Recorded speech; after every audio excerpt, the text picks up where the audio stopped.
두 명의 병사에게 주어진 중대한 임무, 독일군의 유인작전으로부터 아군 부대를 구하기 위해서는 그들에게 철수하라는 명령서를 전달해야 했습니다. 모든 통신이 끊긴 상황에서 그들이 할 수 있는 것이라고는 직접 적진을 가로질러 명령을 전달하는 것 뿐이었는데요.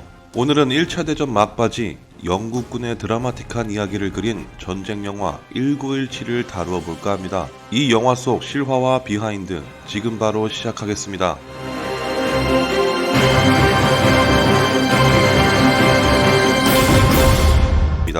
본 작품 속 이야기는 이 영화의 감독 샘 맨데스 감독의 친할아버지였던 알프레드 맨데스가 자신의 손자에게 해주었던 이야기를 토대로 제작된 시나리오입니다. 영화의 큰 줄기가 되는 명령서 전달 이야기를 제외하고는 영화는 모두 허구라고 할 수 있습니다.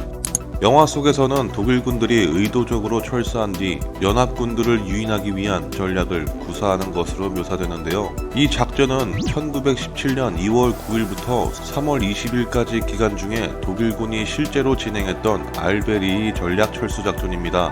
독일군들은 본 작전 시행 2달 전 프랑스 북동부 베르댕 전투에서 패한 뒤 서부 전선을 재정립하고 비교적 방어가 용이한 힌덴부르크 라인까지 약 35km를 철수하였고, 그들이 철수하는 과정에서 지나친 곳들의 도로와 통신 전선들을 끊어놓거나 우물에 독을 타는 등 수많은 악행을 저지릅니다. 후퇴하는 독일군을 섬멸하기 위해 영국군 대본쇼 연대는 총공격을 계획하였고, 독일군은 이들을 유인해 치명타를 입힐 계획이었죠. 이 사실을 알게 된 영국 본부는 철수 명령을 하달해야 하지만 모든 통신선이 끊긴 상황에서 믿을 거라곤 명령서를 전달할 전령뿐이었습니다. 이 두 명의 전령의 이야기가 이 영화 속 주된 이야기 설정이라고 볼 수 있습니다. 본 영화 속 묘사되는 참호 전투 장면은 1차 대전 중 참호전의 상징이었던 역사적인 전투 벨기에 지역 이프르에서 진행된 이프르 전투에서 영감을 받아 묘사되었다고 합니다. 영화 속 이 인물은 영국령 인도 출신 군인이라고 하는데요. 실제로 개전 후 영국군에 복무한 인도인들은 110만 명에 이른다고 합니다. 영화 중반에 영국군 전투기와 독일군 전투기의 교전 장면이 잠깐 나옵니다.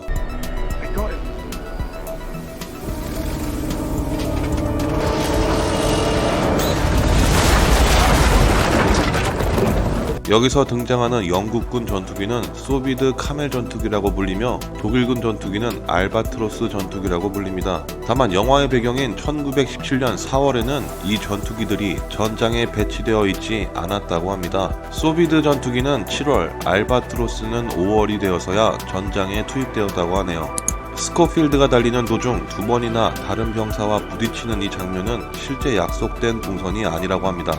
참호전이라는 말은 제1차 세계대전 서부전선에서 벌어진 지상전투 양상을 두고 일컫는 말입니다. 주로 방어전선을 세울 때 쓰였던 참호가 1차 세계대전부터는 매우 중요한 대전략 작전으로 확대되었다고 합니다. 1차 대전 초기 보급된 병기들은 기관총과 철조망, 야포 등 주로 방어에 적합한 병기들이 주류를 이루었다고 하는데요. 이는 곧 참호를 파고 방어선을 제대로 구축할 경우 적으로부터 효과적으로 방어를 할 수 있다는 말이 됩니다. 결국 서부전선에서는 적군이든 아군이든 모두 참호를 파 점령지역 방어와 적의 진공작전 방어 등 여러 상황들에 대비하였고, 서로 진격할 수도 후퇴할 수도 없는 양상이 길게 지속되었다고 하며, 심지어 아군과 적군의 참호 간 거리가 매우 가까운 경우도 발생해 백병전도 빈번하게 일어났다고 합니다. 역사적으로 다시 찾아보기 힘든 특수한 전장이 이 서부전선에서 5년간 계속되었고, 이 참호전은 제1차 대전의 전쟁 양상과 그 당시의 전후 문화를 이해하는 데 가장 중요한 요소라고 평가됩니다.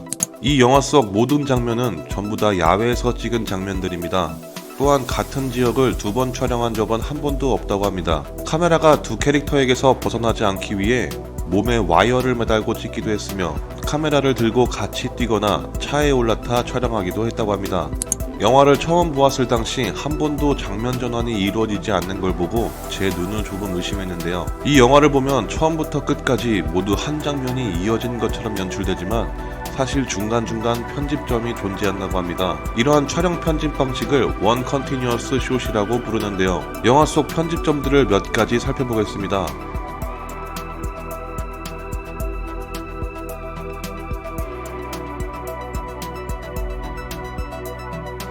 이렇듯 영화 속 어느 부분에서 편집이 이루어졌는지 예상해보는 것도 또 다른 재미가 될 수 있겠네요. 여담으로 원 컨티뉴어스 숏 촬영 기법을 사용한 이유에 대해 감독은 영화 속에서 묘사되는 여정의 모든 발자국을 캐릭터들과 함께 숨쉬며 따라가는 것이 중요했고, 이러한 이야기를 전달하기 위해서는 원 컨티뉴어스 숏 기법 이상으로 잘 표현할 수 있는 것은 없다고 말했습니다.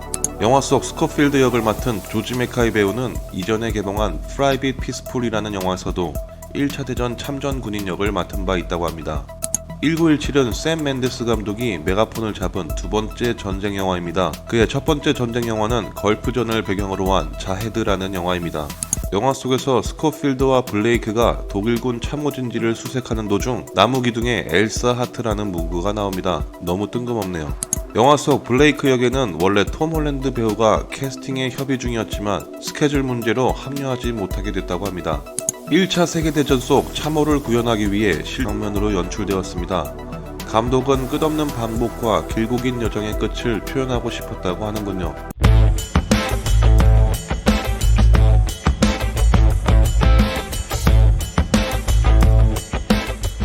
지금까지 샘 맨데스 감독의 전쟁 영화 1917을 분석해보았습니다.